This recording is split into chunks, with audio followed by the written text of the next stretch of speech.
Hello everyone, আসসালামু আলাইকুম। সবাই কেমন আছেন? আশা করছি বেশ ভালো আছেন, সুস্থ আছেন। আমি লাইফস্টাইল অফ দীপা থেকে দীপা নতুন দিনে নতুন একটা ব্লগে আপনাদের সবাইকে ওয়েলকাম করছি। আশা করছি বরাবরের মতো আজকের ব্লগটাও আপনাদের কাছে বেশ ভালো লাগবে। আর যদি ভালো লাগে তাহলে প্লিজ ভিডিওটিতে একটা লাইক দিয়ে ভিডিওটি দেখা কন্টিনিউ করবেন। ঈদের আগে টুকিটাকি প্রস্তুতি, টুকিটাকি কেনাকাটা যা যা করেছি সেটাই কিন্তু আপনাদের সাথে আজকে শেয়ার করব। তো আসলে ব্যস্ততার জন্য কয়েকদিন কিন্তু একদমই ব্লগটা শেয়ার করতে পারিনি, কিন্তু আজকে ব্যস্ততাটা একদমই কম, যার জন্য ভাবছি আপনাদের সাথে আজকে একটু একটু করে ব্লগটা শেয়ার করি। তো সকালে উঠে মুবিনের বাবার জন্য দুটো পরোটা সেকে দিব, একটু ডিম পোস্ট করে দিব, সেখান থেকেই কিন্তু আপনাদের সাথে ব্লগটা শেয়ার করছি। একটু দেরি হলেও কিন্তু আপনাদের সাথে কানেক্ট থাকতে খুব বেশি পছন্দ করি, খুব বেশি ভালোবাসি। তো আমার অনেক প্রিয় প্রিয় আপুরা আন্টিরা সবাই কিন্তু আমাকে নক করছেন আমি কি অসুস্থ নাকি। তো আসলে আমি একটা জিনিস মাঝে মাঝে মাথায় আসে না, যে আমি যদি কয়েকদিন ভিডিও না দিই আমার সব আপুরা আন্টিরা মনে করেন যে আমি যেন একটু অসুস্থ। তো আসলে অসুস্থতা তো হতেই পারে, এটা কোনো বিষয় না, তবে আমার ব্যস্ততাটা কিন্তু খুব বেশি। মূলত ব্যস্ততার জন্যই কিন্তু ব্লগটা আপনাদের সাথে শেয়ার করতে পারিনি। আর একটু যে ব্লগটা শেয়ার করব সেজন্য কিন্তু ক্যামেরাটাও অন করতে হবে, তো আসলে ক্যামেরাটাই তো অন করতে পারি না, যার জন্য আর কি, যেহেতু ঈদের আগে বিজনেসে খুব বেশি প্রেশার ছিল, লাগাতার কিন্তু সকাল থেকে শুরু করে রাত 10টা-11টা পর্যন্ত কিন্তু একটানা অফিসে কাজ হয়েছে। তারপরেও কিন্তু একদম যে সকল আপুদের অর্ডারগুলো ছিল, আন্টিদের অর্ডারগুলো ছিল, সেগুলো কিন্তু দিতে দিতে একদম গতকাল পর্যন্ত দিয়েছি। তো এজন্য আর কি, যাই হোক, গতকাল অফিসের কাজ সেরে কিন্তু একটু বাইরেও গিয়েছিলাম, টুকিটাকি কেনাকাটা করেছি। তো আসলে এবারকার ঈদটা খুব বেশি আমাদের কাছে যে স্পেশাল সেটা কিন্তু না, বলতে পারেন যে এবারকার ঈদটা আমাদের জীবনের সব থেকে খারাপ একটা ঈদ যাচ্ছে। সেটা কেন, কম বেশি তো আমার প্রিয় আপুরা আন্টিরা সবাই জানেন। আসলে আমার শ্বশুর যেহেতু মারা গিয়েছেন, তো আমার শ্বশুর তো মারা যাওয়ার পরে এবারে কিন্তু আমাদের প্রথম ঈদ। শাশুড়ি মারা যাওয়ার পরে কিন্তু কিছুদিন খুব বেশি কষ্ট হতো। তো যাই হোক, পরবর্তীতে যে কোনোভাবেই কিন্তু আমরা সেই কষ্টটাকে মেকআপ করে নিয়েছিলাম। যেহেতু আমার শ্বশুর আসলে অনেক বেশি ইয়াং ছিলেন আর একদমই কিন্তু সুস্থ ছিলেন, তো আমরা কিন্তু দ্বিতীয়বার একটা বারও কিন্তু চিন্তা করিনি যে আমার শ্বশুরকে সারা জীবন একা একা রেখে দিব। তো যার জন্য কিন্তু আমরা পরবর্তীতে কিন্তু আমার শ্বশুরকে আসলে সেকেন্ড ম্যাচ করানো হয়েছিল। তো আসলে আমার অনেক আপুরা এর আগের ভিডিওতে আমাকে কমেন্ট করেছেন যে আপু, আপনি যে বলছিলেন যে আপনার শাশুড়ি মারা গিয়েছেন, তো আবার কোন শাশুড়ি আছে, কার কথা বলছিলেন? তো আমার কাছে মনে হলো যেহেতু আমি লাইফস্টাইল ব্লগটা শেয়ার করি, এই কথাটা আপনাদের সাথে একটু শেয়ার করলে হয়তো আপনারা জানতে পারবেন। আমি যদি না বলি হয়তো আপনারা দ্বিধাদ্বন্দ্বে থাকবেন। তো আসলে এটা কিন্তু কোনো, আমার কাছে মনে হয় যে কোনো খারাপ কিছু না, বরং আমার কাছে এটা খুব বেশি ভালো লাগে যে আমার দুটো ননদ আছে, আমার একজন শাশুড়ি আছেন। আমার শ্বশুর নাই ঠিকই, কিন্তু আমরা যে এখন বাড়িতে যাব ওনারা কিন্তু পথ চেয়ে বসে থাকবেন। তো যাই হোক, মোটামুটি এখানে এই যে পরোটাটা রেডি করে নিচ্ছি। আর সকাল থেকে কিন্তু আমার শাশুড়ি বারবার করে ফোন দিচ্ছে গত কয়েকদিন থেকে, যে তোমরা কবে আসবে, কখন আসবে, আমি রান্না করব। আসলে যেহেতু আমরা দূরে থেকে যাব, হয়তো একটু রান্না বাড়া করবে, এজন্য কিন্তু বারবার করে ফোন দিচ্ছে। তো বলছি যে যদি সম্ভব হয় তাহলে হয়তো রাত্রে যাব, আর যদি রাত্রে সম্ভব না হয় তাহলে হয়তো কালকে সকালে যাব। তো যাই হোক, মুবিনের বাবার এখানে নাস্তাটা দিয়ে দিলাম, আর আমি তামিম মুবিন আমরা একটু পরে নাস্তা করে নিব। তামিম মুবিন কিন্তু ঘুমোচ্ছে। আসলে যেহেতু বাচ্চাদের এখন একেতে স্কুল ছুটি, তামিমের কলেজটা এখনও শুরু হয়নি, আর আমার অফিসও কিন্তু গতকাল থেকে ঢিলাঢালাভাবে চলছে। তো যার জন্য আমিও কিন্তু খুব বেশি রিল্যাক্সে আছি, ওর বাবা চলে যাওয়ার পরে একটু রেস্ট করব। আসলে একদম যে একান্তভাবে একটু সময় কাটাবো নিরিবিলি হয়ে, যে একটু ফোন দেখব, সবার ভিডিও দেখব, বা দেখা যাচ্ছে নিজেরও আছে না যে একটু সময় কাটানো, একটু ঘুম আসা, এইগুলো কিন্তু একদমই হয় না। দেখা যাচ্ছে ওর বাবা একদিকে অফিসে চলে যায় আর একদিকে কিন্তু আমি রান্না বাড়া করে, বলতে পারেন যে অফিসে আমার নিজের বিজনেসের কাজের জন্য খুব দৌড়াদৌড়ির মধ্যে থাকি। তো আজকে ভাবছি যে না, এইটা আর করবো না, আজকে একটু ঘুমোবো। তো যাই হোক, একটু ঘুমিয়েছি, কিন্তু ঘুম থেকে উঠে ফ্রেশ ট্রেশ হয়ে মোটামুটি এই তো চলে এসেছি দুপুরে রান্নার জন্য। তো আসলে দুপুরে রান্নার সাথে সাথে কিন্তু বাড়িতে যেহেতু যাব, একটু গোছগাছও আছে, সেগুলো কিন্তু করতে হবে। তো ওই যে দেখবেন যে যখন অনেক বেশি কাজ থাকে তখন কিন্তু কাজগুলো দ্রুত হয়েও যায়, আর যখন ঘরের কাজ কমে যায় তখন কিন্তু কেমন যেন একটা আলসেমি লাগে। আর আলসেমিটা এমন অবস্থায় গিয়েছে যে আজ কয়েকদিন কাজের প্রেশারে কিন্তু বাসায় একদমই কি বলতে পারেন যে কাঁচামরিচটা শেষ হয়ে গিয়েছে। তো কাঁচামরিচ শেষ হলে আমি কি করব, আমার কাছে মনে হচ্ছে যে কাঁচামরিচটা যে আনতে যাব এই এনার্জিটুকু আমার কাছে নাই। তো আজকে ভাবছি শুকনা মরিচের গুঁড়া আর শুকনা মরিচ একটু দেখা যাচ্ছে চিড়ে দিয়ে তারপরে এই যে মুরগিটা রান্না করব। আর মাশাল্লাহ মুরগির কালারটা কিন্তু অনেক সুন্দর হয়েছে। আসলে আমি চেষ্টা করি সাধারণত কিন্তু মুরগিতে একটু শুকনা মরিচটা বেশি দেওয়ার জন্য, তবে বেশি দিলেও কিন্তু একটু কাঁচা মরিচ দিই, যার জন্য কালারটা কিন্তু একদম যে টকটকা যে লাল মতো ওটা কিন্তু হয় না। আপনারা কে কে আমার সাথে একমত হবেন আমি জানি না, আমার কাছে মনে হয় কাঁচামরিচটা দেওয়ার সাথে সাথে কিন্তু একটা সবুজ মতো একটা কালার চলে আসে, মানে একদম যে লাল যেটা সেটা কিন্তু থাকে না। তো যাই হোক, তবে খেতে কিন্তু অনেক ভালো লাগে। তো আজকের মুরগিটা রান্নাও আমার কাছে মনে হচ্ছে খুব বেশি ভালো লাগবে। আর যেহেতু বাড়িতে চলে যাব, তো আমি কিন্তু সকাল সকাল দুটো মুরগি রান্না করে নিচ্ছি।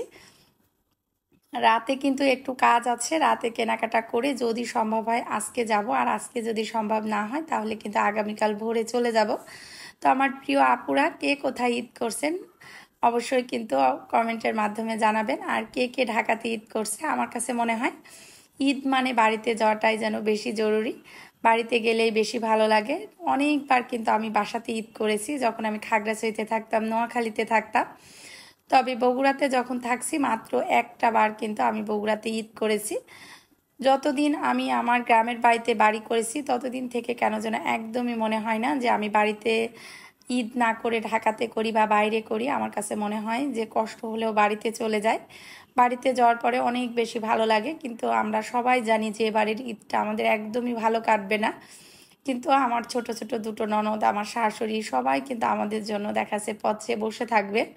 আর একদমই যেহেতু খুব রিসেন্টলি আমার শ্বশুর মারা গিয়েছেন, আমাদের কাছে মনে হচ্ছে আমাদের বাড়িতে যাওয়াটা খুব বেশি জরুরি। তোর বাবা মন খারাপ করছিল আর বলছিল বাড়িতে যেয়ে আর কি করব, আসলে বাড়িতে তো তেমন কেউই নাই, আমাদেরকেই বলো ঢাকাতে চলে আসতে। যেহেতু আমার শ্বশুর খুব বেশি দিন মারা যায়নি, যার জন্য কিন্তু আমার শাশুড়িও আসতে পারছে না। ইনশাল্লাহ পরবর্তীতে কোনো ঈদ যদি ভালো না লাগে তাহলে হয়তো ঢাকাতেই করব, শাশুড়িদেরকে নিয়ে আসব। তো যাই হোক, মোটামুটি যে বলছিলাম না যে গতকাল একটু বাইরে গিয়েছিলাম, তো মুরগিটা বসিয়ে এখানে এই যে টুকিটাকি যা শপিং করেছি সেটাই আপনাদের সাথে শেয়ার করছি। আসলে ঈদের মধ্যে কেন যেন মনে হয় কোথাও যেতে গেলে টুকিটাকি যতই ভাবি যে কিছু নিব না, তারপরেও কিন্তু নেওয়া হয়ে যায়। তো আমার একটা ব্যাগ কিন্তু খুব বেশি দরকার ছিল, অনেক দিন কিন্তু আমি এই ধরনের ব্যাগ কিনি না। তো আসলে এমন একটা সময় ছিল যে আমি মার্কেটে যখন যাব তখনই কিন্তু এই যে এই ধরনের ব্যাগ বা দেখাচ্ছে যে কোনো ধরনেরই পার্টস এগুলো কিনতে খুব বেশি আমি পছন্দ করতাম। কিন্তু এখন কিন্তু একদমই আসলে ইচ্ছা থাকা সত্ত্বেও এত ব্যস্ততা যে নিজের জন্য কিছু কেনাকাটা করব সেই সময়টাও কিন্তু হয়ে ওঠে না। তো যাই হোক, গতকাল কিন্তু গিয়েছিলাম ধানমন্ডিতে মেট্রোতে। তো ওখান থেকে এই ব্যাগটা পছন্দ হয়েছে। আসলে আমার কাছে কেন যেন মনে হচ্ছিল আগের মতো ব্যাগের কালেকশনটাও ভালো পাওয়া যায় না, যে ব্যাগই দেখি পছন্দ হয় না। অনেক ঘুরে ঘুরে এই ব্যাগটা পছন্দ হয়েছে, তবে দামটা কিন্তু একদম বেশি নিয়েছে। আমার কাছে মনে হচ্ছিল আর একটু কম নিলে ভালো হতো। যাই হোক, ব্যাগটা কেমন হয়েছে আপনারা কিন্তু অবশ্যই কমেন্ট করে জানাবেন। আর টুকিটাকি লাগেজও কিন্তু এইদিকে গুছিয়ে নিচ্ছি, আসলে একদিকে রান্না করছি আর একদিকে কিন্তু এই যে একটু কাজ করে নিচ্ছি। তো এখানে যে ওর বাবা দুটো গেঞ্জি নিয়েছে, একটা আমার ননদের হাজব্যান্ডের জন্য আর একটা ওর বাবার জন্য। তো প্রতিবার যখন ঈদে কেনাকাটা করি তখন কিন্তু কোরবানির ঈদ হোক আর রোজার ঈদ হোক না কেন, আসলে আমরা শুধু আমাদের নিজেদেরটাই কেনাকাটা করি আর সবাইকে কিন্তু কম বেশি সবাইকে টাকা দিয়ে দিই। শুধুমাত্র আমার আমার দুই বাচ্চার আর ওর বাবার এইটা আমরা কেনাকাটা করি, আর আমরা শুধুমাত্র আমার শ্বশুরের জন্য কেনাকাটা করতাম। তো এবার যখন কেনাকাটা করতে গিয়েছি তখন কিন্তু একদমই ওর বাবারও কোনো কিছু নেওয়ার ইচ্ছা ছিল না, আমারও ছিল না। তো ওর বাবার মনটা তো এমনিতেই ভালো না, তো আমি এবার বললাম যে তুমি নাও। তো ওর বাবা বলছে যে না, এবার আর কিছু নিব না।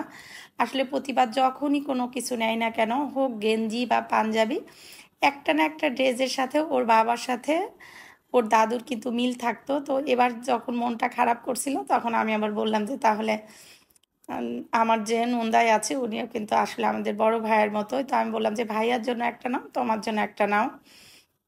তো এটা শুনে দেখলাম যে ওর বাবা কিন্তু বেশ খুশি হলো। তো যাই হোক, এই জন্যই দুটো শুধু গেঞ্জি কিনেছে, আর তেমন কোনো কিছুই কিন্তু কিনিনি। বলছে যে কেনাকাটা করার মতো মন মানসিকতাও নাই, আর আসলে ঈদ মানেই তো খুশি। এবারকার ঈদটা খুব বাজেভাবে আমাদের যাবে, আমরা নিজেরাও বুঝতে পারছি, যার জন্য আসলে কোনো কিছুই রকমভাবে জোরাজোরি করে যে নেয়া সেটা কিন্তু নেওয়া হয়নি। এমনকি আমার কয়েকটা ড্রেস, সুতি ড্রেস বাসায় বানাবো, কতদিন ধরে যে ড্রেসগুলো আলমারিতে পড়ে আছে, এর মাঝে কিন্তু আরও দেখাচ্ছে যে ড্রেসগুলো বানাতে দিয়েছে এর বাইরেও কিন্তু 2-3টা ড্রেস নিয়েছিলাম, সেই ড্রেসগুলো কিন্তু বানানো হয়নি। আসলে কি বলবো, যাই হোক, পরিবেশ আর সময় সব কিছুই কিন্তু আসলে মানুষের চেঞ্জ করে দেয়। পরিবেশ পরিস্থিতি যেমন থাকে মানুষের জীবনযাপন ঠিক তেমনই কিন্তু চলতে থাকে, এটা আসলে কারোর হাত নাই। যাই হোক, মোটামুটি বাসার এগুলো গুছিয়ে আমার যে অফিসের যে ছেলেগুলো আছে, আসলে আমাদের শান্ত আছে, অঙ্কন আছে, তামিম, মুবিন, ওদের জন্য একটু ভাবলাম যে হালকা পাতলা যতটুকু সম্ভব ততটুকু একটু কেনাকাটা করে দিই। ওরা বাড়িতে চলে যাবে, তো আমাদের শান্ত, অঙ্কন, ওরা কিন্তু কোনো কিছুই নিতে চাচ্ছিল না। তোর বাবা আবার বারবার করে বলছিল যে তোমরা কিছু একটু নাও তাহলে ভালো লাগবে। তো যাই হোক, ওদেরকে নিয়ে এসেছি ইজিতে। আর এটা কিন্তু আমাদের দক্ষিণ বনশ্রীতে, দক্ষিণ বনশ্রীতে কিন্তু মোটামুটি এখন সব কিছুই পাওয়া যায়। তো যাই হোক, ওরা নিজে থেকে কিছু পছন্দ করতে পারছিল না, অঙ্কনের জন্য, শান্তর জন্য আমি কিন্তু নিজেই পছন্দ করে দিলাম। তো যাই হোক, ওরা এখন ওদেরটা নিবে, ওদেরকে বিলটা পে করে আমি চলে যাব। তা আমি মুবিনকে নিয়ে একটু আড়ংয়ে যাব, কিছু পছন্দ হলে নিবে, নাইলে পারে দেখাচ্ছে যেখানে যা পছন্দ হয়। তো যাই হোক, আসলে এইভাবে আমাদের দিনটা পার হচ্ছে। আপনাদের, আমার কাছে মনে হয় যে সবার হয়তো খুব ভালোভাবে দিনগুলো যাচ্ছে। সব সময় দোয়া করি আমার যে সকল আপুরা আছেন, আন্টিরা আছেন, সোনামণিরা আছেন, যে যেখানে থাকেন না কেন, অনেক ভালোভাবে সুন্দরভাবে সবাই ঈদ করেন পরিবারের সবাইকে নিয়ে। আসলে পরিবারের ছোট হোক বড় হোক, কেউ যদি চলে যায় সেই পরিবারে যে কি পরিমাণে মানসিকভাবে কষ্টে থাকে মানুষগুলো, সেটা কিন্তু আমি হাড়ে হাড়ে ঠিক পাই। খুব অল্প বয়সেই কিন্তু বলতে পারেন যে আমার হাজব্যান্ড মাকে হারিয়েছেন, তারপরে বাবাকে হারিয়েছেন। তো আসলে সব কিছু মিলিয়ে খুব কষ্টের মুহূর্তগুলো। তারপরে ওই যে বলছি না, আসলে জীবন কিন্তু কখনোই থেমে থাকে না, জীবনের গতিতে কিন্তু জীবন চলতেই থাকে। তো যাই হোক, আমরা আড়ংয়ে টুকিটাকি একটু কাজ ছিল, ওটা সেরেছি, সেরে আমরা চলে এসেছি অ্যামব্রেলাতে। অ্যামব্রেলাতে এসে আমার মুবিনের জন্য গেঞ্জি, তামিমের জন্য গেঞ্জি, টুকিটাকি যা সম্ভব একদম রেগুলার ওয়্যার যেগুলো আসলে ওইগুলো নেওয়ার জন্য চলে আসছি।